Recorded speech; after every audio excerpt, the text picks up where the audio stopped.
अगर इस साल आप लोग चाहते हैं बच्चों क्लास 10th में 95 प्लस लाना, तो उसके लिए सबसे जरूरी इंग्रेडिएंट, सबसे जरूरी जो आपकी इस रिएक्शन के लिए जो कैटलिस्ट चाहिए, वो आप लोगों के लिए हम लोग लेकर के आए हैं बच्चों। आप लोगों को डेफिनेटली 110% अगर आप लोगों ने ये चीज कर ली जो हम आप लोगों को फ्री ऑफ कॉस्ट दे रहे हैं बच्चों, तो आप लोग डेफिनेटली अपने बोर्ड में जो आपने सोचा था उससे भी नेक्स्ट लेवल पर जाकर के कर पाएंगे। और वो क्या है बच्चों आप लोगों के लिए? वो है the one and only previous 10 year questions बच्चों। प्रीवियस 10 ईयर क्वेश्चन आप लोगों को हम लोग दे रहे हैं हमारी केल्विन लाइव ऐप में, जो कि फ्री ऑफ कॉस्ट है बच्चों। पिछले 10 साल यानी कि 2011 से लेकर के 2020 तक के जितने भी क्वेश्चंस थे वो सारे के सारे आप लोगों को मिल रहे हैं। लेकिन अभी तक बच्चों वीडियो को बंद मत करना, कहीं आप जल्दी से जाकर के पीवाईक्यू ओपन करने लग जाओ कि कहां पर है मैं देखूं। पहले मेरी बात सुनो, क्या है एक्चुअल में इसमें बच्चों आप लोगों को मैथ्स और साइंस के सारे क्वेश्चंस मिलेंगे solved, fully solved HD videos,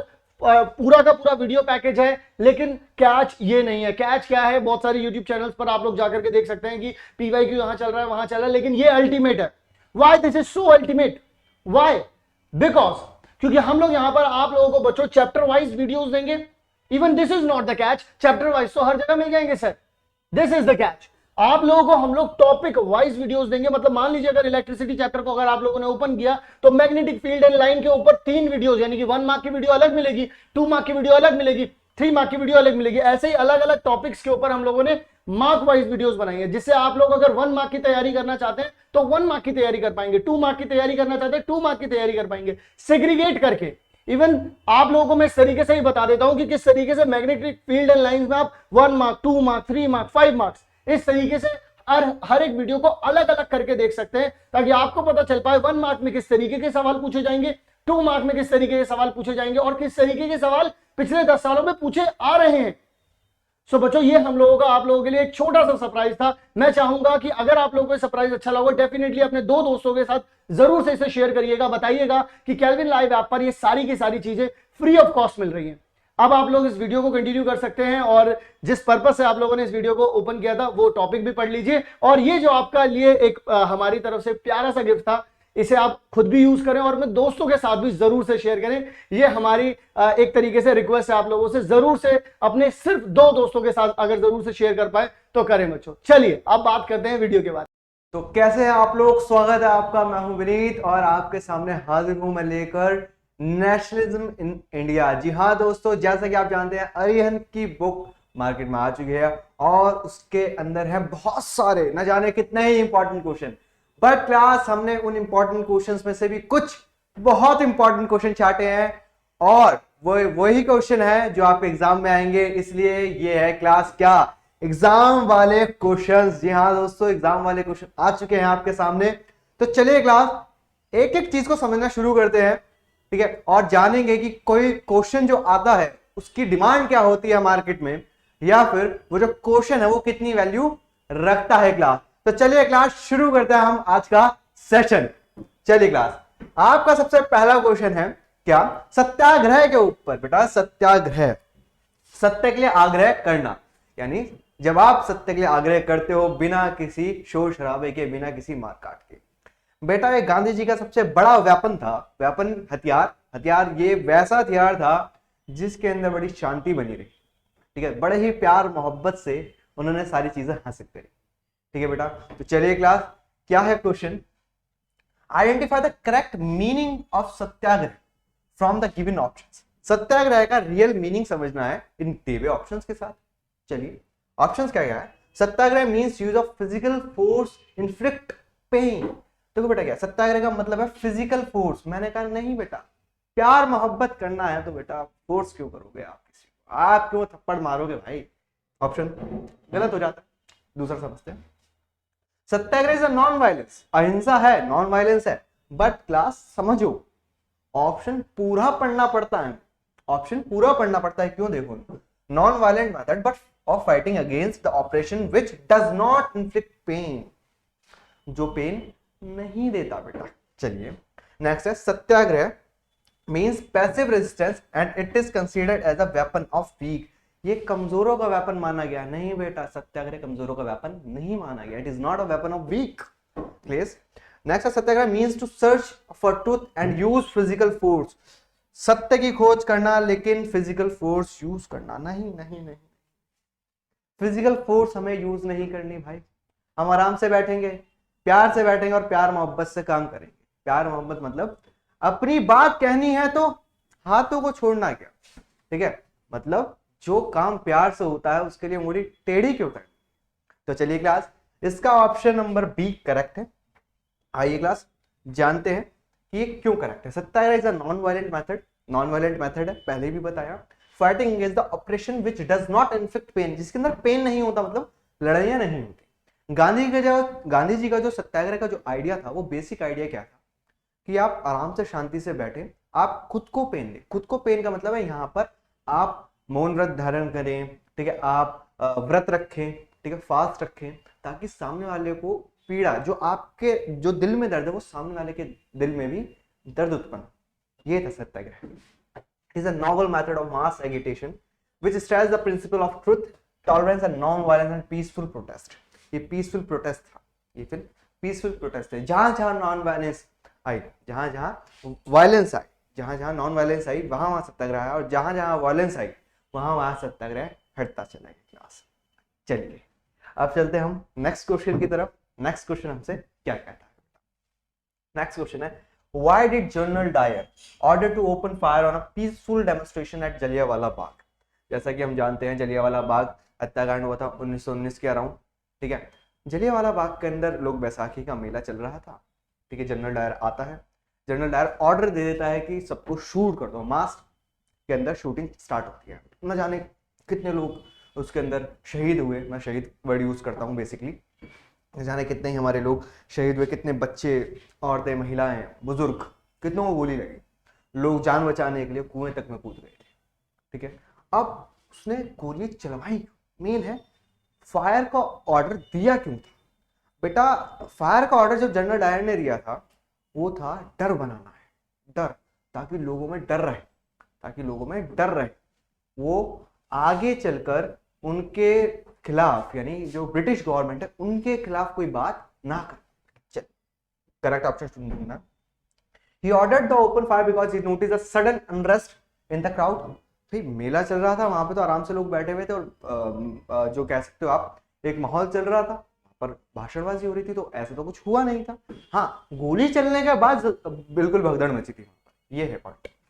because his objective was to produce a moral effect. Moral effect डालना है जो आपको अंदर से झंझोर के रख दे, ठीक है, उसका that can create fear in the minds of satyagrahis. जो आराम से बैठे हुए, जो नॉन वायलेंस की बात कर रहे हैं, जो प्यार से बैठे हुए, जो अहिंसा की बात कर रहे हैं, उनके मन में खौफ पैदा कर दे, उनके मन में खौफ पैदा कर दिया जाए कि भैया वो आगे से ब्रिटिश गवर्नमेंट के खिलाफ कुछ भी ना बोल पाए। बेटा चलिए, because he wanted to suppress the voice of the crowd. वो क्राउड की वॉइस को सप्रेस करना चाहता था, तो भाई गोली चलाने की क्या आवश्यकता थी उसके अंदर। चलिए क्लास, अब इसका करेक्ट ऑप्शन है हमारे पास, जो ऑप्शन नंबर है बी, ठीक है। ऑप्शन नंबर बी इसका करेक्ट आंसर। चलिए अब इसको थोड़ा जान लेते हैं। General Dyer order to open fire because his objective was to produce a moral effect that can create fear in the minds of the satyagrahis. जो वहां पर जो लोग बैठे हुए थे, एडिकेशन, आप कह सकते हो बैसाखी के मेले में गए थे, और वहां पे गांधी जी भी जा रहे थे। मैं स्टोरी है, ये स्टोरी क्या है, रियल इंसिडेंट है। गांधी जी भी जा रहे थे, बट उनको हरियाणा की साइड ही, पानीपत की साइड, आई थिंक पानीपत के साइड ही उन्हें रोक लिया गया था और उनको अरेस्ट कर लिया गया था। क्लास ठीक है, ये कुछ ऐसा था पाक, ये कुछ पाक इस तरीके से था बेटा, ठीक है। ये जो पाक था वो कुछ इस प्रकार था। यहाँ पर सिर्फ एक ही रास्ता था जाने का, अगर आप जाओगे तो आज आप भी देखोगे तो ये कुछ इस तरीके का पार्क था, ठीक है। यहीं पे जनरल डायर की जो सेना थी वो खड़ी थी, और यहाँ पर मास क्राउड था, यहाँ पर मास क्राउड था, और यहीं से शूटिंग स्टार्ट हो चुकी थी बेटा। इसलिए बहुत लोग मरे, क्योंकि कोई मतलब जिसका कहना शहीद हुए, बिकॉज कहीं जाने का रास्ता नहीं था, और जो मेन गेट था वहीं पर जनरल डायर खड़ा था। उसका मेन मकसद था कि जितने भी लोग वहां पर हैं उनके मन में खौफ पैदा हो जाए, उनके मन में खौफ पैदा हो जाए। Class clear. चलिए अब चलते हैं आगे की साइड। नेक्स्ट क्वेश्चन है हमारे पास, who among the following were the prominent leaders during the Khilafat movement. Khilafat movement से भी क्वेश्चन आना कंपलसरी बन जाता है, क्यों? खिलाफत मूवमेंट था जब तुर्की को अलग कर दिया गया था। ऑटोमन जो एम्पायर था वहां पे जो खलीफा थे, जो मुस्लिम धर्मगुरु के जो हेड होते हैं, उनको हटा दिया गया था ब्रिटिश गवर्नमेंट द्वारा। तो उसके खिलाफ उनके खिलाफ कि भाई आपने क्यों हटाया हमारे खलीफा को, उनके लिए दो बंधु थे अली ब्रदर्स, उन्होंने खिलाफत मूवमेंट स्टार्ट कर दिया था कि भाई हमारा जो ऑटोमन एम्पायर के अंदर जो खलीफा है, जो कैलिफ है, ठीक है, खलीफा जिसे कहते हैं, उनको रीस्टैब्लिश किया जाए, उनको उनकी गद्दी दोबारा दे दी जाए बेटा। क्लियर? यानी मैंने क्या कहा, ऑटोमन एम्पायर जिसको आप तुर्की एम्पायर भी कह सकते हो, ऑटोमन एम्पायर से जो खलीफा थे, जो मुस्लिम धर्मगुरु के हेड थे, उनको हटा दिया गया था और उनके रीस्टैब्लिशमेंट के लिए ही खिलाफत मूवमेंट स्टार्ट किया गया था इंडिया के अंदर। दो भाई थे अली बंधु, क्या नाम था उनका, अली ब्रदर्स कहते हैं उन्हें। अब अली तो देखो बेटा, अली अली अली अली, अब भैया इसके अंदर कौन से वाले अली थे? दो भाई थे अली ब्रदर्स जिन्हें कहा जाता है मौलाना मोहम्मद अली, शौकत अली, मोहम्मद अली जिन्ना एंड महात्मा गांधी। महात्मा गांधी जी नहीं थे, तो ये ऑप्शन यहीं पे खत्म हो जाता है बेटा, हमारे पास यहीं पे ऑप्शन खत्म हो जाता है। मौलाना अब्दुल कलाम आजाद एंड शौकत अली। शौकत अली तो थे लेकिन मौलाना अब्दुल कलाम आजाद नहीं थे बेटा। मोहम्मद अली जिन्ना एंड शौकत अली। अब देखो दो ऑप्शन है आपके पास, मौलाना मोहम्मद अली, शौकत अली।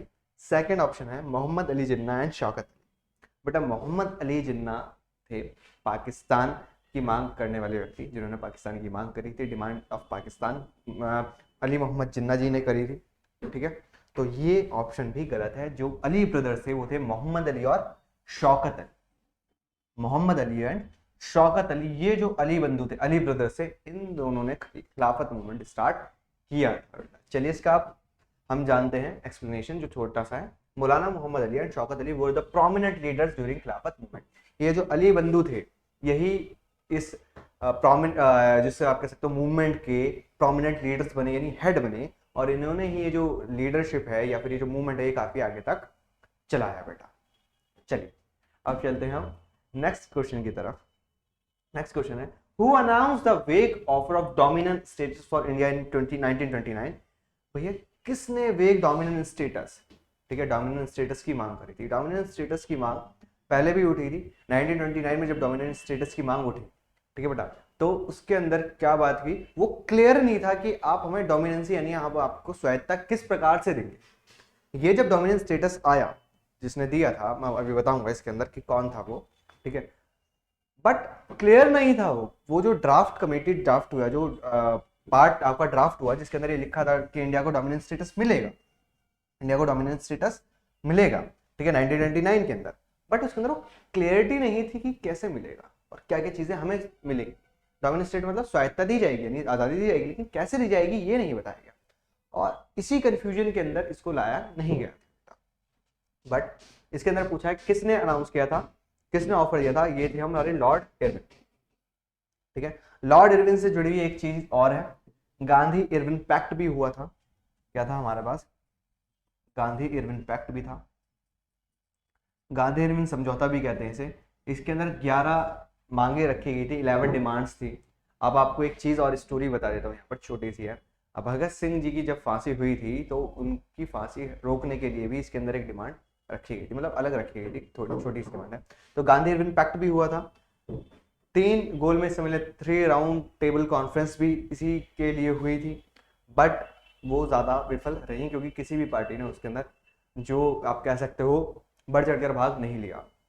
इसके अलावा एक चीज और है, गांधी जी को विंस्टन चर्चिल ने कहा था अधनंगा फकीर, ठीक है, हाफ नेक्ड बैगर कहा था विंस्टन चर्चिल ने किसको? गांधी जी को, क्योंकि गांधी जी आप जानते हैं कि धोती पहनते थे और ऊपर एक शॉल सी होती थी, इसलिए उनको हाफ नेक्ड बैगर कहा गया था।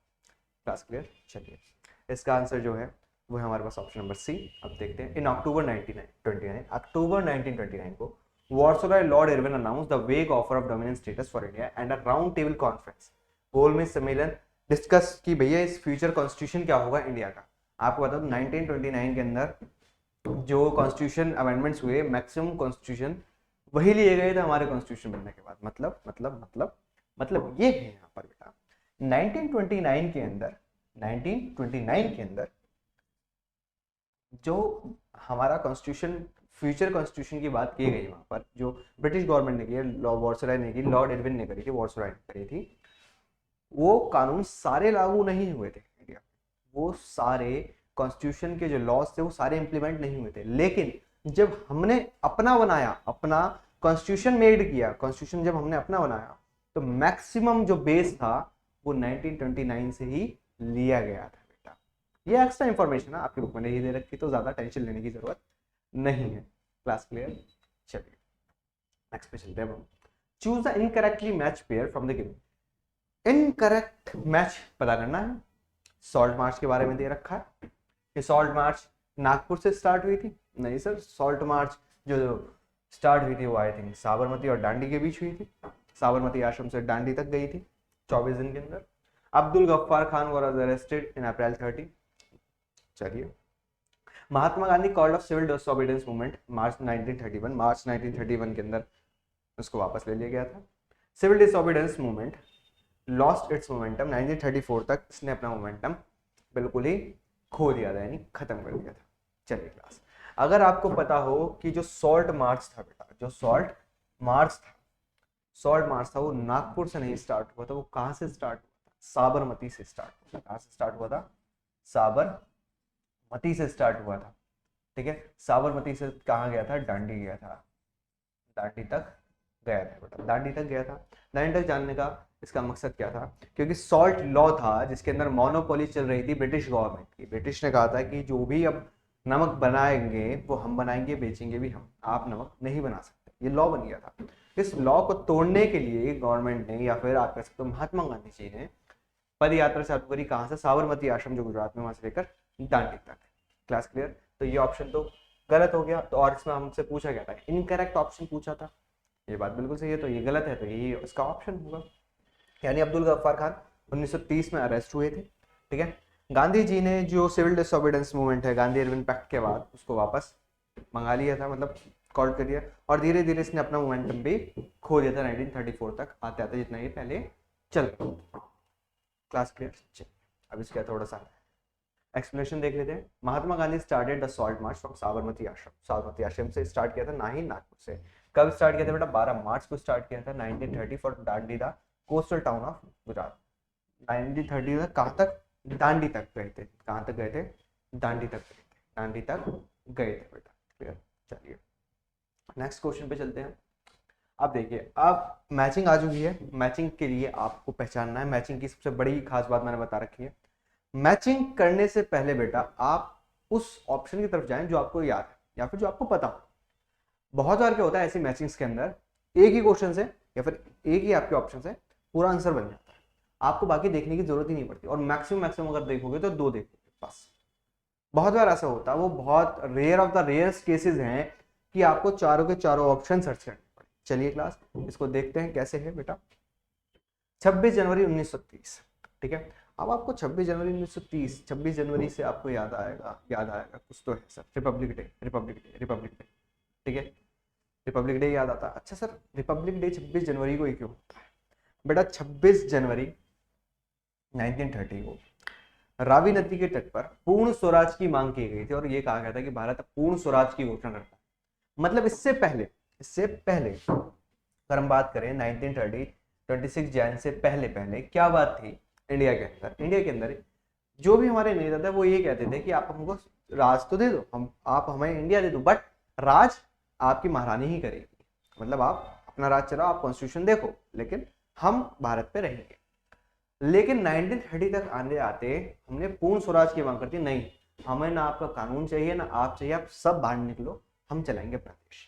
रावी नदी के तट पे पहली बार तिरंगा फहराया गया था। ठीक है, और तभी से उस दिन की याद बनाने के लिए, याद मतलब उसको अपने कॉन्स्टिट्यूशन के अंदर, अपने इतिहास के अंदर सजो कर रखने के लिए हमने उसको रिपब्लिक डे बना दिया। Would be celebrated as the independence day. Would be कि भाई 26 जनवरी को हम इंडिपेंडेंट हो जाएंगे तो उसको हम स्वतंत्रता दिवस के रूप में बनाएंगे। तो बेटा 26 जनवरी से 4 जो कि आप देखो क्लास, मैंने कहा एक ऑप्शन से सारे ऑप्शंस निकल सकते हैं, निकालने को तो हम वैसे भी निकाल सकते हैं। देखो कैसे, ए का 4 है, ए का 4 इसमें है, नहीं है सर काट दो। ए का 4 इसमें है, नहीं है सर काट दो। क्या ए का 4 इसमें है, नहीं है सर काट दो। ए का 4 तो सर इसमें है 4, ए का 4 तो सर ये तो सही है। लेकिन सर अगर बहुत बार ऐसा होता कि यहाँ पर भी 4 होता है या फिर ऑप्शंस के अंदर 4 होता तो क्या करते? तो बेटा ऑप्शन आगे देखते हैं, चलिए क्लास। अब हमारे पास 31 January 1930, 31 January 1930 11 demands sent to viceroy Irwin by Gandhi ji, ठीक है, या फिर Gandhi Irwin pact, initiation of salt march. अभी हम सॉल्ट मार्च के बारे में पढ़ के आए हैं, वो तो सर कब हुई थी हमारी सॉल्ट मार्च थी, वो हुई थी 12 मार्च को, वो हुई थी 12 मार्च को। तो 12 मार्च से तो क्या हो गया, सी का 2 हो गया। अब देखो सर सी का 2 यहाँ पर भी, सी का 2 यहाँ पर भी है, ठीक है, क्लास क्लियर। अब देखो सी का 2 है और हमने ए का 4 पता कर लिया, तो ये ऑप्शन बिल्कुल सही हो जाता है, क्लियर। चलिए नेक्स्ट पढ़ते हैं। 31 जनवरी 1930 को क्या हुआ था, 11 demand sent to viceroy Irwin by Gandhi ji. Gandhi ji ने 11 सूत्रीय मांग, जो आपको बताया था 11 डिमांड्स भेजी थी, किसको, लॉर्ड इरविन को, लॉर्ड इरविन को। तो ये वाला ऑप्शन यहाँ पे आ जाता है, बी का आ जाता है थर्ड। और 5 मार्च 1931 को क्या हुआ था, गांधी इरविन पैक्ट हुआ था। क्या हुआ था बेटा, गांधी इरविन पैक्ट हुआ था, गांधी इरविन पैक्ट हुआ था बेटा। क्या हुआ था बेटा, गांधी इरविन पैक्ट हुआ था बेटा। चलिए ठीक है, गांधी इरविन पैक्ट हुआ था 5 मार्च 1931 को, क्लास क्लियर। तो ये रहा आपका, ठीक है, 5 मार्च को क्या हुआ, गांधी इरविन पैक्ट हुआ। 26 जनवरी को ये हुआ, ठीक है।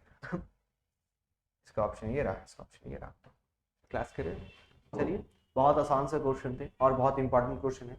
ये वो टॉपिक्स हैं जिससे बेटा हर बार एग्जाम में क्वेश्चन आते ही आते हैं और आपको देखने के जरूर मिलेंगे, ठीक है, ये तो आप देख सकते हैं। चलिए अब चलते हैं हमारे नेक्स्ट क्वेश्चन की तरफ कि नेक्स्ट क्वेश्चन क्या है। अब असर्शन और रीजन आ गए, जिसके बारे में आप जानते हैं कि इसने बड़ा दुख दिया है, ठीक है, बड़ा दुख दीनू असर्शन रीजन। तो असर्शन रीजन के कोड हमारे पास है, A both A and true, R is correct explanation of A. B both A and R are true, but R is not correct explanation of A. A is true, R is false, A is false, R is true. ये सीधी बात वैसे ही है कि मैंने आपसे कहा आपने खाना खाया क्योंकि आपको भूख लग रही थी, आपने कहा सही है सर, भूख लग रही थी इसलिए तो खाना खाया। मैंने कहा आपने खाना खाया क्योंकि आप घूमने गए थे, देखो सर ये बात तो बनी नहीं, लेकिन आप घूमने गए थे तो खाना तो खाया था, लेकिन इसका एक्सप्लेनेशन ये तो नहीं है। मैंने कहा आपने खाना खाया है, आपने कहा हाँ सर खाया है क्योंकि आप सो रहे थे, हैं, ये तो गलत बात है सर, रीज़न गलत है, ठीक है। मैंने कहा आपने खाना नहीं खाया, ठीक है, क्योंकि आपको भूख लग रही थी, आपने कहा सर भूख तो लग रही थी लेकिन हमने खाना खाया है। यही चीज़ यहाँ पे एक्सप्लेन होगी और ये कोड्स थे, ऐसे ऐसे याद करने का थोड़ा इजी रहता है, ठीक है। चलिए क्लास पहला क्वेश्चन देखते हैं हमारे पास क्या है। असर्शन क्या था, in February 1922 Mahatma Gandhi decided to withdraw the non corporation movement. Non corporation movement मैंने आपको क्या बताया, गांधी जी के जो जितने भी सत्याग्रह थे उनका एक ही मोटो था या एक ही मोटिव था, एक ही आप कह सकते हो बैकबोन थी, क्या थी वो, नॉन वायलेंस। क्या थी बेटा, नॉन वायलेंस। वो थी हमारे पास नॉन वायलेंस, वो थी हमारे पास नॉन वायलेंस। नॉन वायलेंस यानी आपको वायलेंस नहीं करना, अहिंसा। अहिंसा की बात करें ना हम, अहिंसा की बात कीजिए सर, अहिंसा की बात कीजिए आप, अहिंसा की बात कीजिए, यानी बिना हिंसा के हम काम करेंगे। चलिए सर अब क्या हुआ, जैसे ही नॉन कॉर्पोरेशन मूवमेंट स्टार्ट होता है इसके एंडिंग के तक आते हैं ये हिंसक हो जाते हैं, वायलेंट हो जाता है। चोरा चोरी एक जगह है, कौन सी, चोरी चोरा, चोरी चोरा है, चोरी चोरा है, चोरी चोरा चोरी, ठीक है, चोरा चोरी, चोरी चोरा, ठीक है, चोरी चोरा या चोरा चोरी रहता है, ठीक है। यहाँ पर जो आंदोलनकारी थे उन्होंने यहाँ के पुलिस स्टेशन के अंदर आग लगा दी थी, ठीक है, मतलब कि सारी फाइलें जल जाएं और उनके खिलाफ कोई सबूत ना बचे। अब ये हिंसा कितना हो गया कि गांधी जी इससे आहत हो गए और गांधी जी ने कहा नहीं भाई, मैंने कहा था जब तक अहिंसा रहेगी ये आंदोलन रहेगा, लेकिन अब इसमें हिंसा आ चुकी है तो इस चीज को आप खत्म कर दो और मैं ये आंदोलन वापस लेता हूँ, ठीक है बेटा। अब देखिए मैंने आपको बता दिया रीजन क्या है इसका, अब रीजन पढ़ते हैं। Mahatma Gandhi felt that the movement was turning violent, violent हो रहा है, मैंने आपको बताया चोरी चोरी इसके एक मेन घटना है, violent places and Satyagraha need proper training for mass struggle, और जो सत्याग्रही है उनको प्रॉपर ट्रेनिंग देनी पड़ेगी, मास स्ट्रगल यानी जो भीड़ है उसको काम कैसे करना पड़ता है, बिल्कुल बेटा। चलिए यानी जो असर्शन है वो भी सही है और रीजन उसका करेक्ट एक्सप्लेनेशन है, तो इसका ऑप्शन नंबर हो जाता है हमारे पास ए। क्या हो जाता है बेटा, ऑप्शन नंबर ए इसका करेक्ट आंसर हो जाता है। और इधर देख लेते हैं हम इसकी एक्सप्लेनेशन क्या कह रही है, हमसे एक्सप्लेनेशन क्या रही है बेटा, फरवरी 1922 में Mahatma Gandhi decided to withdraw the non corporation movement because he felt that the movement was turning violent in many places like Chauri Chaura जैसी जगहों पे ये वायलेंट हो चुका है, क्योंकि वहां पर आप जानते हैं क्या बोला मैंने, वहां के पुलिस स्टेशन के अंदर आग लगा दी गई थी, ठीक है, और वहां पे न जाने कितने ही पुलिस वाले जल के मर गए थे, ठीक है, डेथ हो गई थी उनकी, वो शहीद भी हो सकते हैं। And the satyagrahis had proper training, जो सत्याग्रहीज हैं उनको ट्रेनिंग की जरूरत है कि आंदोलन कैसे किया जाता है, कैसे अपने आप को शांत रखा जाता है, ठीक है। Hence the assertion and reason and statement justify each other, और इस वजह से ये दोनों आपस में एक दूसरे को जस्टिफाई करते हैं बेटा।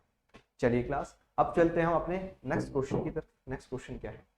नेक्स्ट है assertion क्या कह रहा है? Some leaders within the Congress were tired of the mass struggle and wanted to participate in the election to the Provincial Council set up by the Government of India Act 1999, ठीक है। They felt that election are necessary to establish democracy in India, okay। भैया जो कांग्रेस के अंदर जो leader थे वो tired of the mass struggle and wanted to participate in, वो मास स्ट्रगल से ना दुखी हो गए थे। उन्होंने कहा कि भाई आप इलेक्शन लड़ रहे हैं। 1990 के अंदर हमारे यहाँ पे प्रोविंशियल इलेक्शंस आए कि भैया आप प्रोविंशियल इलेक्शन लड़ेंगे, आप क्या कहते हैं क्षेत्रीय चुनाव लड़ेंगे। तो उसके अंदर हमारे यहाँ के जो कांग्रेस के लीडर्स वो कह रहे हैं कि नहीं भाई हम भी चुनाव लड़ेंगे, हमें भी चुनाव लड़ना। In the election to the Provincial Council set up by the Government of India Act 1990 में जो इंडियन एक्ट आया था, इंडियन एक्ट ऑफ 1919, एक था इंडियन एक्ट ऑफ 1929, ठीक है।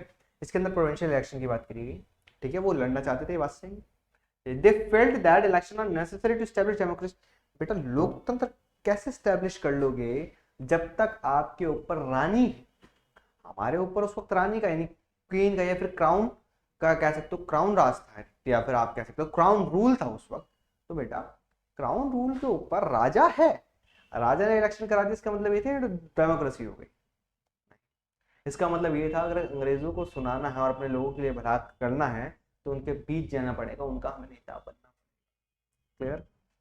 चलिए, तो भैया इसका जो रीजन है वो गलत है, असर्शन हमारा सही हो जाता है, यानी ऑप्शन नंबर आ जाता है हमारे पास सी, ठीक है।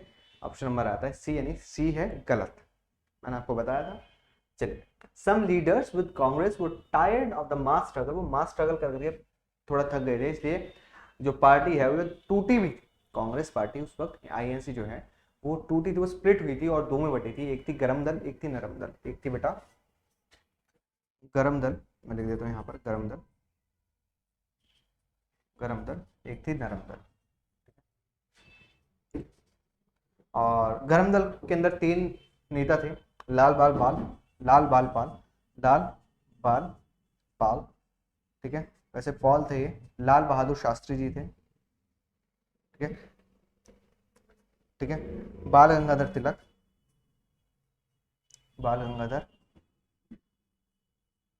तिलक, ठीक है, विपिन चंद्र पॉल और लाला लाजपत राय। सॉरी क्लास, मेरे से गलती थी, लाल बहादुर शास्त्री जी नहीं थे, लाला लाजपत राय थे, लाला लाजपत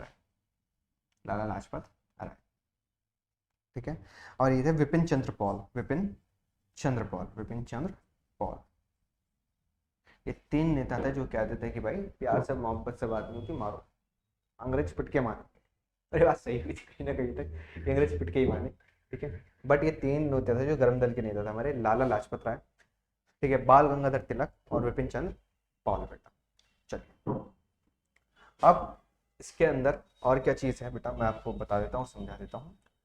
जो नेता थे उन्होंने इसलिए उसके अंदर पार्टिसिपेट नहीं किया था कि वो डेमोक्रेसी स्टैब्लिश करना चाहते थे, उन्होंने इसलिए किया था ताकि वो जो लोग हैं, वो जो नेता हैं, वो लोगों की भलाई कर सके और सरकार से डायरेक्ट संवाद कर सके, ठीक है। India act 9 because they felt that it was important to oppose British policies within the council, कि आप काउंसिल में रहो तब उनकी बुराइयां करो। मतलब अगर आपको कीचड़ साफ करनी तो बेटा कीचड़ में जाना पड़ेगा। अगर आपको ब्रिटिशर्स को ये बताना है कि भैया तुम गलत हो, तो पहले गवर्नमेंट में आओ, जब आप गवर्नमेंट में आओगे तभी आप उनको गलत या सही सिद्ध कर पाओगे, ठीक है। Hence the given statement A is true है, but statement R is false, लेकिन जो रीजन है वो इसका गलत है। चलिए अब चलते हैं हमारे नेक्स्ट assertion रीजन पे। assertion रीजन का when Simon Commission arrived in India, it was greeted with the slogan Simon go back। सही बात है, जब साइमन कमीशन भारत आए साइमन कमीशन जो कमेटी जब भारत आई तो उसका जो स्वागत था वो ये कह के किया गया था कि साइमन कमीशन भारत छोड़ो, साइमन कमीशन गो बैक। अब मैंने एक व्यक्ति का नाम लिया था लाला लाजपत राय। लाला लाजपत राय जी लाहौर की साइड, ठीक है, आंदोलन कर रहे थे कि भाई इसको वापस भेजो, ठीक है, किसको, साइमन कमीशन को वापस भेजा है। वहीं पर लाठीचार्ज होती है, भीड़ पर लाठीचार्ज कराई जाती है और लाला लाजपत राय जी की वहीं पर डेथ हो जाती है, ठीक है, वहीं पर डेथ हो जाती है। लाठी लगने से उनके सर पे लाठी लगती है और कहा जाता है कि अब ये अंग्रेजों की ताबूत की आखिरी कील साबित होगा। लाला लाजपत राय जी के ऊपर जितनी लाठियां बजी हैं वो एक एक करके अंग्रेजों की ताबूत के कील के समान होगी। क्लियर, ये बात कही गई थी क्योंकि लाला लाजपत राय जी का उस वक्त जो साथ था या फिर उस मास्टर के अंदर भगत सिंह, सुखदेव, राजगुरु, ठीक है, ये सब दे रही थी। चलिए, इसको वापस इसलिए नहीं भेजा जा रहा था कि साइमन कमीशन इसके हेड, इसको वापस इसलिए भेजा जा रहा था कि इसके अंदर सारे के सारे अंग्रेज थे, सारे के सारे कौन थे, अंग्रेज थे। They all are Britishers. ये कमीशन आया क्यों था? इसका काम था जो जलियांवाला बाग हत्याकांड हुआ है, जो कानून लेके आए थे ये, ठीक है, मार्शल लॉ, ये सब जो लागू हुआ था, इन सब की पैरवी करने या फिर ये कितना सही था कितना गलत था, जो चोरा चोरी कांड हुआ है, जो चोरा चोरी हत्याकांड हुआ वो कितना सही था। और बेसिकली क्या था कि भाई आपने रिपोर्ट देनी है कि अभी तक ये जो सारी घटनाएं क्यों। आप सोच के देखो बेटा, आपके ऊपर अत्याचार हुआ है और दूसरा व्यक्ति आके आपको बताएगा कि आप पे कितना अत्याचार हुआ है, आपको क्या लगता है वो सही बताएगा? वो कभी भी सही नहीं बताएगा। क्यों? वो कहीं ना कहीं अपना पर्सपेक्टिव जोड़ेगा और यहाँ पर भी वही हुआ। रीजन क्या था इसका, इसको क्यों ऐसे ग्रेड किया गया था? Simon commission was constituted under John Simon, क्योंकि जॉन साइमन के अंडर था। हाँ सर, जॉन साइमन के हेड थे, लेकिन ये बात ये नहीं थी कि जस्ट सर जॉन साइमन के हेड है। बात ये थी कि इसके अंदर एक भी इंडियन नहीं था और जिसकी आप बात करने आ रहे हो, यानी जिस देश के अंदर और जिन लोगों के ऊपर आप ये रिसर्च करने आ रहे हो, ये जानने आ रहे हो कि उनको कितना दुख दिया हमारे मार्शल लॉ ने या फिर जलियांवाला बाग हत्याकांड के अंदर क्या हुआ, चोरा चोरी हत्याकांड क्या हुआ, उसके लिए आपको इंडियंस तो रखने पड़ेंगे ना, तभी तो आप कह सकते हो एक बैलेंस बना रहेगा। चलिए, यानी असर्शन सही है, रीजन गलत है। Option B, the Simon commission was greeted with the slogan Simon go back, बात सही है, because it did not have a single Indian member, क्योंकि उसके अंदर सिंगल इंडियन मेंबर भी नहीं था बेटा, उसमें सिंगल इंडियन मेंबर भी नहीं था बेटा, ठीक है। It is true that Simon commission was constituted under John Simon, sir John Simon इसके हेड थे, ये बात सही है। It is not correct explanation, लेकिन एक्सप्लेनेशन करेक्ट नहीं है। एक्सप्लेनेशन कब करेक्ट होती है? जब यहाँ पर लिखता sir John Simon was the head and there is no single Indian in that, तभी बात सही होती। चलिए अब चलते हम नेक्स्ट क्वेश्चन की तरफ। Explain 4 points about Gandhi ji सत्याग्रह। गांधी जी के सत्याग्रह के कोई 4 पॉइंट बताएं, ठीक है। अब देखो क्लास, ये क्वेश्चन 2011 में तो इस लैंग्वेज में आया है, बट चीज देखें बेटा, 2017 में इसकी लैंग्वेज चेंज कर दी है। और बेटा यही होता है, बहुत बार क्या होता है, क्वेश्चन सेम है, लैंग्वेज चेंज होती रहेगी बार बार। चलिए क्लास समझते हैं, सेकंड जो क्वेश्चन है उसकी लैंग्वेज क्या है। गांधी जी का जो आइडिया था सत्याग्रह का, emphasize the power of truth, सत्य की पावर यानी सत्य की जो ताकत है उसके ऊपर बेस्ड है। इसके अलावा वो किस चीज पे बेस्ड है बेटा? सर्च फॉर द ट्रूथ या फिर सत्य की खोज पे आधारित है। In the light of this statement, इस स्टेटमेंट पे लाइट करते हुए आपको बताना है गांधी जी के सत्याग्रह का कंट्रीब्यूशन क्या था। बेटा गांधी जी का जो सत्याग्रह था उसने न जाने कितने ही काम हमारे आसान कर दिए। आसान का मतलब है, उनका सीधा सा अर्थ था भाई अहिंसा से हम सबको जीत सकते हैं, मतलब जो अहिंसा है उससे हम सभी को जीत सकते हैं, हम अपने मन का प्रेम दूसरे के मन में उपजा सकते हैं। चलिए क्लास अब इसका परफेक्ट आंसर देखते हैं कि परफेक्ट आंसर क्या बनता है। चलिए देखिए क्लास, गांधी जी का जो सत्याग्रह का जो आइडिया था वो कुछ इस प्रकार था। In emphasize the power of truth and the need and the search of the truth. भाई इसका मेन फोकस क्या था? सत्य की खोज करना और सत्य पर आधारित रहना, मतलब सत्य को निकाल कर लाना और सत्य के लिए ही लड़ते रहना। चलिए क्लास नेक्स्ट है, it suggested that if the cause were true, अगर कारण सही है, if the struggle was against injustice the physical force not necessary to fight the oppression. मतलब अगर आपका कारण सही है और आपकी मेहनत सही है तो भैया कभी भी you have to never use violence, आपको वायलेंस करने की जरूरत नहीं है। मतलब चिल्लाता वही है जिसके दावे खोखले होते हैं, चिल्लाता वही है जिसके दावे खोखले होते हैं, और जो सच होता है वो शांत रहकर भी अपना काम कर जाता है। ये बात यहाँ पर कही गई है बेटा। चलिए, without being aggressive the Satyagraha could win the battle. बिना एग्रेसिव हुए आप प्यार से भी कोई भी युद्ध जीत सकते हैं बेटा, ठीक है। और यही सत्याग्रह का मेन आइडिया था, और इसने बहुत ज्यादा चीजें बदली और अंग्रेजों के मन को भी इसने बदला। By Satyagraha one can win the oppression over even by appealing to the conscience operation should be made to see the truth। भैया कुछ भी हो रहा है, आपके ऊपर लाठीचार्ज हो रहा है, तब भी आप डटे रहे, तब भी आप उससे प्यार करें, तब भी आप उससे मतलब एक जिसे आप कह सकते हैं सत्य पर आधारित, सत्य की खोज पर अगर निकल चुके हैं तो आपको डगमगाना नहीं है, बिल्कुल सीधे आप चलते रहें। और जो सामने वाला ऑपरेशन है, जो आपका दबाव यानी दमनकारी जो नीतियां हैं, जो दमन करने वाला व्यक्ति है, वो भी आपके सत्य को देख के हिल जाए कि शायद कहीं ना कहीं मेरे अंदर ही कमी है, ये तो व्यक्ति अभी भी अपने सत्य पे अड़ा हुआ है। लास्ट पॉइंट है, by Satyagraha truth was bound to triumph. सत्य की हमेशा जीत होती है, सच की हमेशा जीत होती है, सत्याग्रह है ultimately. Gandhi believe that this dharma of non violence could unite all Indians. और ये माना गांधी जी ने कि भाई ये जो सत्याग्रह है, ये जो पावर ऑफ ट्रूथ है, ये सभी को एक साथ लेकर आएगा, क्योंकि हर एक व्यक्ति नहीं चाहता कि लड़ाई हो, ठीक है। कोई नहीं चाहता कि दोबारा से हम उसी महल में मतलब उसी परिपेक्ष के अंदर आए जिसके अंदर से हम निकले। सब चाहते हैं कि एक दूसरे के साथ मिलजुल के रहें, प्रेम से रहें, और जो अपनी चीजें हैं वो एक दूसरे के साथ बांटें बेटा। चलिए अब चलते हैं हम अपने नेक्स्ट क्वेश्चन की तरफ। नेक्स्ट क्वेश्चन है बेटा, ठीक है, what were the circumstances which led to Jallianwala Bagh incident, describe in the brief reaction of the people immediately after the incident. और कब आया बेटा? 2009 के अंदर आया क्वेश्चन। क्वेश्चन क्या है?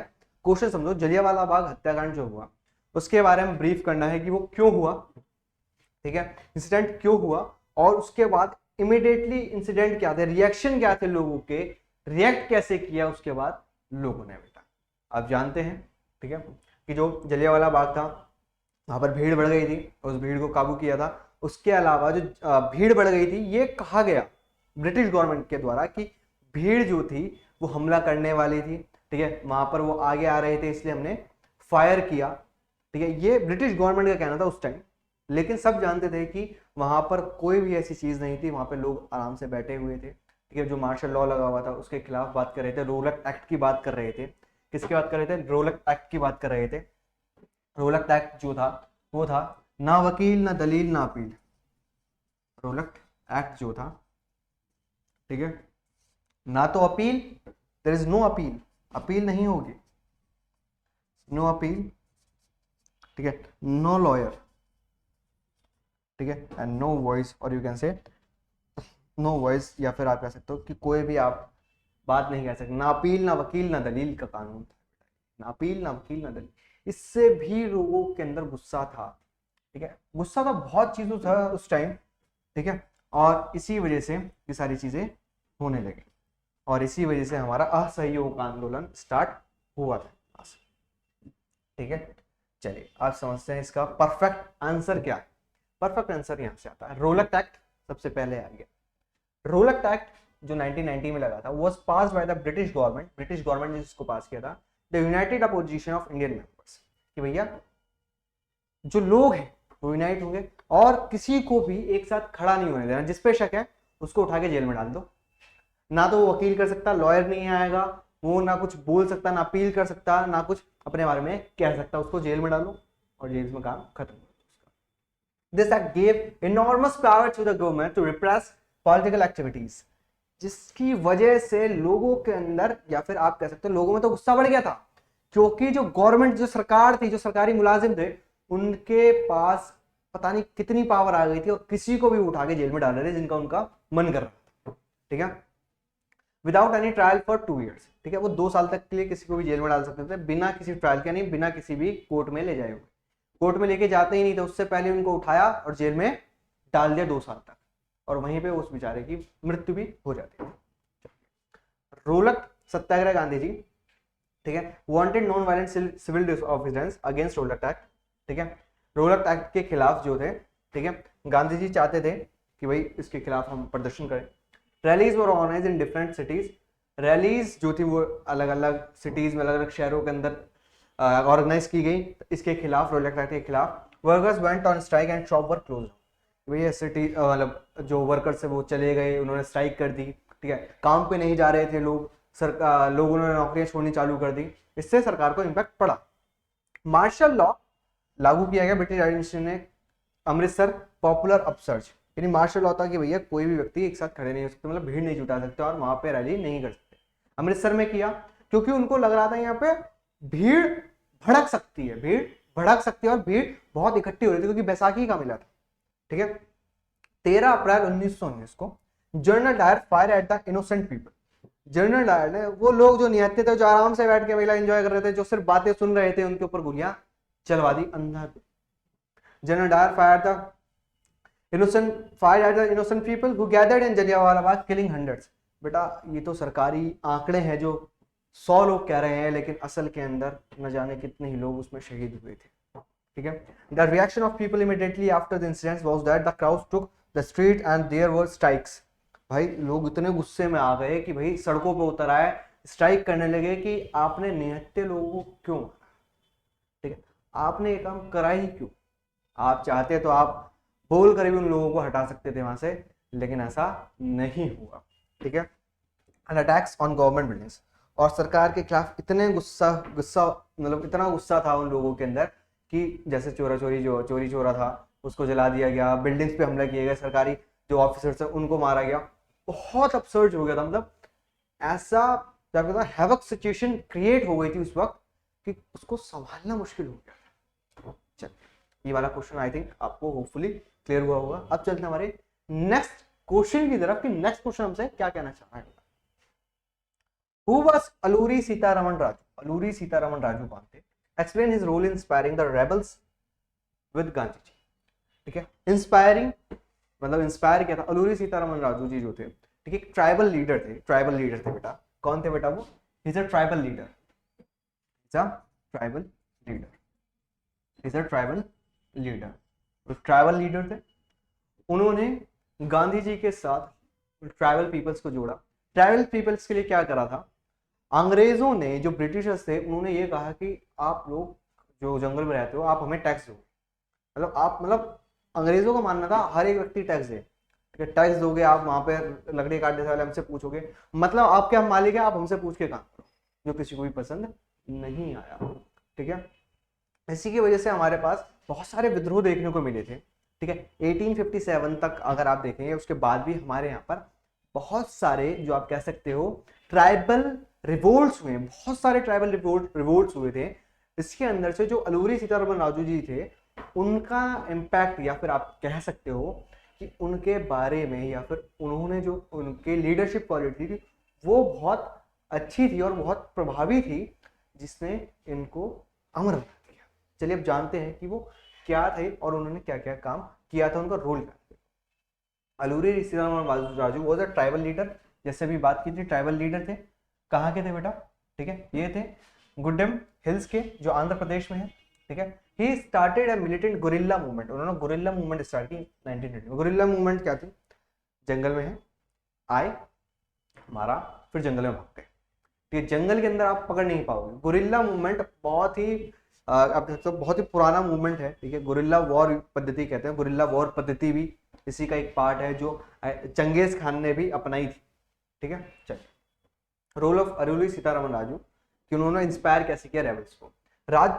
Raju inspire the hill people were enraged bye the British policy, वो गुस्से में थे, उनको गुस्सा था ब्रिटिश पॉलिसीज के ऊपर। When the government began forcing them to contribute begar for road building, the hill people revolted कि भाई क्योंकि बैगर दो, ठीक है ना, टैक्स दो रोड बनाने के लिए और भैया खाली करो इससे, ठीक है।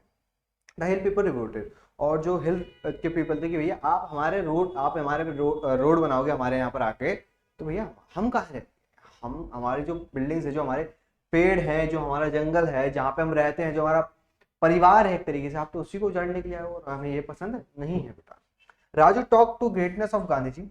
राजू ने, जो अलूरी सीतारमन राजू जी थे, इन्होंने गांधी जी के बारे में बताया, उनकी ग्रेटनेस महानता के बारे में बताया, इंस्पायर किया गांधी जी के नॉन कॉर्पोरेशन मूवमेंट से। He persuaded people to wear khadi and give up drinking, ठीक है, उन्होंने कहा कि भाई आप खादी पहने और पीना बंद कर दें, ठीक है। He did not believe in non violence, ठीक है, ही thought that India could be liberated only by the use of force, ठीक है, एंड गिव अप ड्रिंकिंग।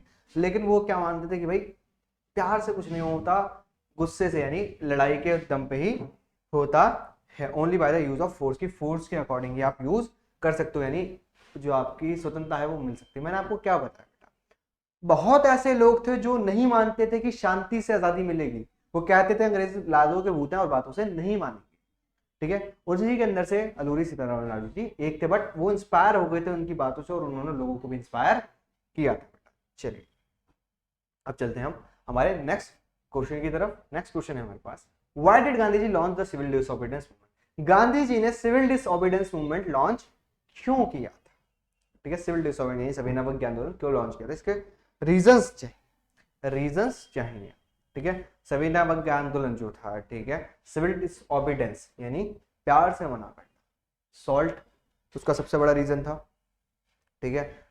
जो हमारी राउंड टेबल कॉन्फ्रेंस हुई थी उसका ना, उसकी बात ना बनना था, बहुत सारे अलग अलग रीजन थे इसके लिए। चलिए जानते हैं इसके रीजंस क्या क्या रखे हमारे पास। Mahatma Gandhi sent a letter, उन्होंने वायसरॉय को लेटर सेंड किया था जैसे बताया था, इसके अंदर 21 सूत्रीय मांग थी, 11 डिमांड थी। Some of these were the general interest, कुछ नॉर्मल बात थी, ठीक है, अदर वर स्पेसिफिक डिमांड, जो स्पेसिफिक डिमांड थी अलग अलग क्लासेस की, अलग अलग लोगों के बारे में। Viceroy even refuse the demand, उसने उन सबको मना कर दिया। Thus he decided to launch the movement, और उन्होंने कहा कि भाई आप हमारी बात नहीं मानेंगे तो हम एक मूवमेंट लॉन्च कर देंगे, और ये जो मूवमेंट था वो इसके लिए लॉन्च हुआ था बेटा। दूसरा रीजन क्या था, वो सॉल्ट लॉ। क्या था बेटा, नमक कानून। जैसे मैंने आपको बताया सॉल्ट लॉ एक इंपॉर्टेंट कानून था, ठीक है, क्यों था, क्योंकि सॉल्ट पर भी टैक्स लगा दिया गया था गवर्नमेंट के द्वारा, ठीक है। गांधी जी ने बताया tax on salt and the government monopoly over salt production, कि भैया सरकार ही बनाएगी अब सॉल्ट और कोई भी सॉल्ट नहीं बनाएगा, टैक्स भी हम लेंगे सॉल्ट पे। तो भाई ये तो बहुत गलत बात है, क्योंकि जो सॉल्ट है वो एक कॉमन चीज है जो हर एक घर में यूज होती है। गांधी जी ने सोचा सॉल्ट एक अच्छा माध्यम बन सकता है हिंदू और मुस्लिम को साथ में लाने का और सभी लोगों को एक साथ जोड़ने का। क्यों, salt is a common thing in each and every household, हर घर में नमक इस्तेमाल होता था, इसलिए सबको हम जोड़ सकते हैं बेटा, ठीक है। This law has to be remove, ठीक है, measures taken by the British government, इसको खत्म करना था। Thus he broke the salt law, उन्होंने सॉल्ट लॉ को तोड़ा, पानी उबाल के दांडी के अंदर नमक बनाकर, and urge the people to refuse cooperation with the British, और उन्होंने कहा कि भैया ब्रिटिशर्स से आप कोई भी कॉर्पोरेशन नहीं करोगे, उनकी सारी चीजों को त्याग दो भैया, प्यार से आप उनको मना करते रहो। The salt march mark the beginning of the civil disobedience movement, और जो सॉल्ट मार्च था वो सिविल डिसओबीडियंस मूवमेंट का एक स्टार्टिंग पॉइंट माना जाता है। अब हमारे पास नेक्स्ट क्वेश्चन क्या है बेटा, how did the non corporation movement spread in cities across the country, explain its effect. Non corporation movement कैसे फैला पूरे देश के अंदर और इसके इफेक्ट्स क्या, अलग अलग समाज पर हमारे क्या क्या इफेक्ट्स पड़े, ठीक है। ये अलग अलग तरीके से फैला, मतलब कि भाई हमारे शहरों के अंदर अलग था, गांव के अंदर अलग था। शहरों के अंदर लोगों ने नौकरी छोड़ दी, खादी के वस्त्र पहनना छोड़ दिए, गांव के अंदर भी सेम इफेक्ट पड़ा, ठीक है, कि उन्होंने ब्रिटिशर्स लॉ को मानने से मना कर दिया। चलिए अब इसका परफेक्ट आंसर, मतलब ये जो चीजें मैंने बोली हैं इसको एक फ्रेम के अंदर कैसे कन्वर्ट करते हैं, चलिए वो जानते हैं। The non-corporation movement was started by the Congress Party. Congress party ने इसको स्टार्ट किया था in 1921, ठीक है, 1921 के around. Initially this movement started with the middle class participation से स्टार्ट हुआ। Later this movement spread with thousands of students. ये कब हुआ, जब हजारों students teachers lawyer gave up their institution, उन्होंने चीजें मानने से मना कर दिया, इसको हम कहते हैं असहयोग आंदोलन। और इसकी सबसे बड़ी खास बात, आपने एक व्यक्ति या फिर बहुत बड़े हिंदी साहित्य के लेखक हैं मुंशी प्रेमचंद जी ने भी इसी टाइम गांधी जी से प्रभावित होकर अपनी सरकारी नौकरी छोड़ दी। चलिए, give up their institution and profession and join the movement, उन सबने अपनी नौकरी छोड़ दी, स्टूडेंट ने स्कूल जाना छोड़ दिया, टीचर्स ने पढ़ाना छोड़ दिया और सबने ये मूवमेंट को ज्वाइन कर लिया था। This movement began in different cities, ये अलग अलग शहरों में हुआ और इसका इकोनॉमिक इफेक्ट ऐसा पड़ा कि लोगों ने कपड़ों की होली जलाई और अंग्रेज पागल हो गए क्योंकि उनके पास कोई व्यक्ति नहीं था काम कराने के लिए। क्यों? जो मजदूर थे वो सारे इंडियंस थे। अब सारे इंडियंस ही आ गए हैं तो अंग्रेजों की जो इकोनॉमिक बैकबोन है, वो जो काम है, वो सब खत्म हो गए, कोलैप्स हो गया। As foreign goods and foreign clothes were boycotted, the import of foreign clothes halved between 1921 to 1922. क्या बोला मैंने? कपड़ों की होली जलाई। कपड़ों की होली जलाने का मतलब है कि आप कपड़े ही नहीं पहनेंगे, हमें फॉरेन क्लोथ्स पहनेंगे, हम खादी पहनेंगे। भाई इम्पैक्ट क्या हुआ? ब्रिटिशर्स परेशान हो गए क्योंकि डिमांड ही एकदम गिर गई। डिमांड जब गिर जाएगी तो मंगाओगे क्या, बेचोगे क्या बेटा? And its value dropping from 102 crore to 57, आधी वैल्यू रह गई। आधी वैल्यू नहीं, सीधा सीधा 50 करोड़ का नुकसान। उस टाइम 50 करोड़ कितने ज्यादा होंगे, मतलब आप सोच सकते हो महंगाई के दौर के अंदर। अब इम्पैक्ट ये हुआ इन लोगों के ऊपर ब्रिटिशर्स के खिलाफ, ब्रिटिशर्स को लेकर कि भाई इसको जल्दी से जल्दी सही किया जाए, बट नियति ने कुछ और ही तय कर रखा था। Many places merchants and traders refused to trade in foreign goods or invest in foreign trade.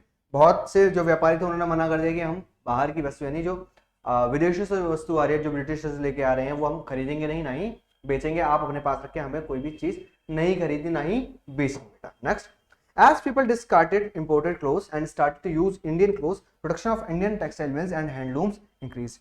जैसे ही लोगों ने हैंडलूम्स स्टार्ट किए, वो कपड़े पहनना स्टार्ट किए जो हाथों से बने थे, जो चरखे पे काते गए थे, तो जो हमारे जो किसान मंझले मजदूर थे, जो लेबर क्लास पीपल थे, उनको भी रोजगार मिलने लगा और वो भी आगे बढ़ने लगी, जिसकी वो डिमांड कर रहे थे। क्यों?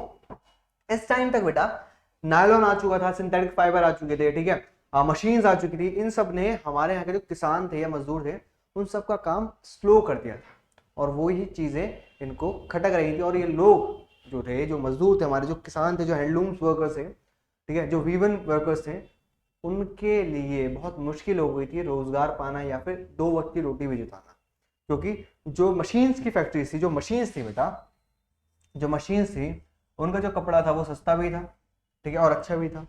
तो भाई इनसे कौन खरीदेगा? क्लियर? अब आता है हमारे पास last question. The civil disobedience movement was different from the non cooperation movement. अब देखो, दोनों हमने पढ़े, मूवमेंट पढ़े, सिविल डिसओबीडियंस पढ़ा, इसके अलावा नॉन कोऑपरेशन मूवमेंट पढ़ा। इसके बीच डिफरेंस क्या था? इसके बीच डिफरेंस क्या था? सबसे इंपॉर्टेंट क्वेश्चनों में से एक है बेटा, सबसे इंपॉर्टेंट क्वेश्चंस में से एक है। तो चलिए दोनों का डिफरेंस समझना हम स्टार्ट करते हैं। चलिए डिफरेंस बहुत अच्छे से क्लियर करके यहाँ पर। क्या नॉन कॉर्पोरेशन मूवमेंट कब स्टार्ट हुआ बेटा? 1921 में स्टार्ट हुआ, ठीक है, जब जलियांवाला बाग हत्याकांड हो चुका था। इससे पहले रॉलेट एक्ट हो चुका था, इससे भी पहले मार्शल लॉ लग चुका था। तो इन सब चीजों ने इम्पैक्ट किया। गांधी जी से वादा खिलाफी की गई थी। वादा खिलाफी में बता देता हूँ क्या हुआ। जब फर्स्ट वर्ल्ड वॉर चली, जब आपकी फर्स्ट वर्ल्ड वॉर थी, जब फर्स्ट वर्ल्ड वॉर थी, तो गांधी जी से कहा गया कि भाई आप जो इंडियंस हैं उनको ब्रिटिश फौज में भेजो, और जो जो व्यक्ति फौज में आएगा उसको हम नौकरी देंगे, पैसा देंगे, और जो शहीद हो जाएगा उसको हम बाद के अंदर पैसा भी देंगे और हेल्थ फैसिलिटीज देंगे उनके घर वालों को, सबको। तो गांधी जी ने कहा कि भाई आप जाओ, फौज में भर्ती हो जाओ, आपको सारी चीज़ें मिलेंगी। गांधी जी की बात कोई टाल नहीं सकता था। वो गए सारे आदमी इसके अंदर, और इसी वक्त उनको भर्ती करने वाले सार्जेंट की उपाधि दी गई थी कि गांधी जी ने भर्ती करवाई थी।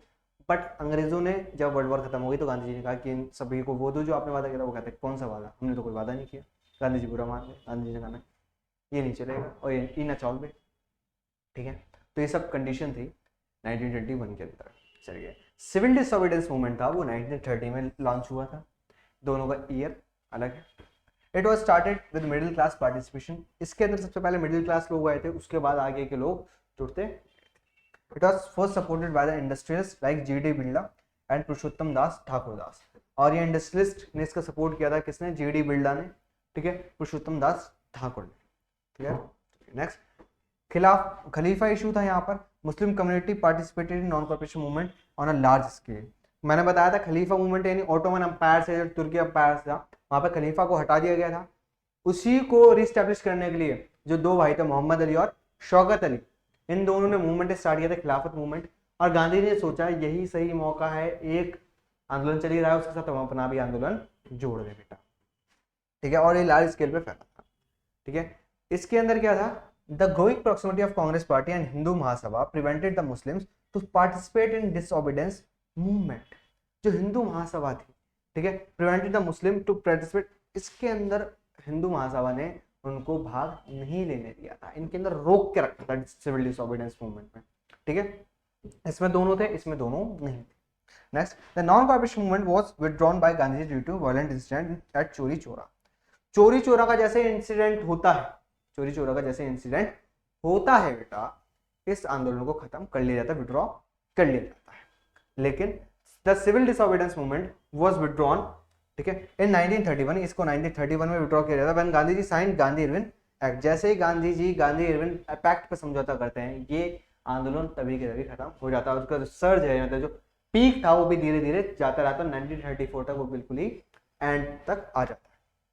Last in this movement women did not participate in large scale. इसके अंदर औरतों ने बढ़ चढ़ कर भाग नहीं लिया था, लेकिन इसके अंदर वुमेन्स ने पार्टिसिपेट किया था। Features of the civil disobedience movement, इसके अंदर महिलाओं ने बढ़ चढ़ के भाग लिया, क्योंकि घरेलू चीज थी नमक, और नमक के लिए तो महिलाएं आनी ही आनी थी, क्योंकि गांधी जी ने इसको जन जन का आंदोलन बना दिया था। जन जन का आंदोलन का मतलब है हर घर के अंदर से एक एक व्यक्ति निकल के आ रहा था, क्योंकि नमक एक ऐसी चीज थी जो सभी की जरूरत थी बेटा, ठीक है बेटा। तो हमारे पास दोनों मूवमेंट के डिफरेंशिएशन पता चल गए हमें। एक स्टार्ट होता है 1921 में, एक होता है 1930 के अंदर, ठीक है। एक के अंदर मिडिल क्लास पार्टिसिपेशन होता है, इसके अंदर जेडी बिरला और पुरुषोत्तम दास ठाकुर ने किया था, ठीक है। ये खलीफा मूवमेंट को भी जोड़ा जाता है, इसके अंदर मुस्लिम्स नहीं आते। थर्ड है ये चोरा चोरी की हत्याकांड, या फिर जब चोरा चोरी का जो इंसिडेंट हुआ उसके बाद इसको बंद किया जाता है, और ये गांधी इरविन पैक्ट के बाद बंद हो जाता है, जिसके अंदर कितनी मांगे थी, 11, कितनी थी बेटा, 11 मांगे थी। इसके अंदर वुमेन्स ने पार्टिसिपेट नहीं किया था, और इसके अंदर बढ़ चढ़ के पार्टिसिपेट किया गया। आई होप आपको ये सबसे जानदार, शानदार और धमाकेदार क्वेश्चंस अच्छे लगे होंगे, इनका सॉल्यूशन पता लगा होगा और जाना होगा और समझा होगा और बड़े ही प्यार से किया होगा। तो चलिए क्लास, मिलते हैं आपसे हमारे नेक्स्ट सेशन में।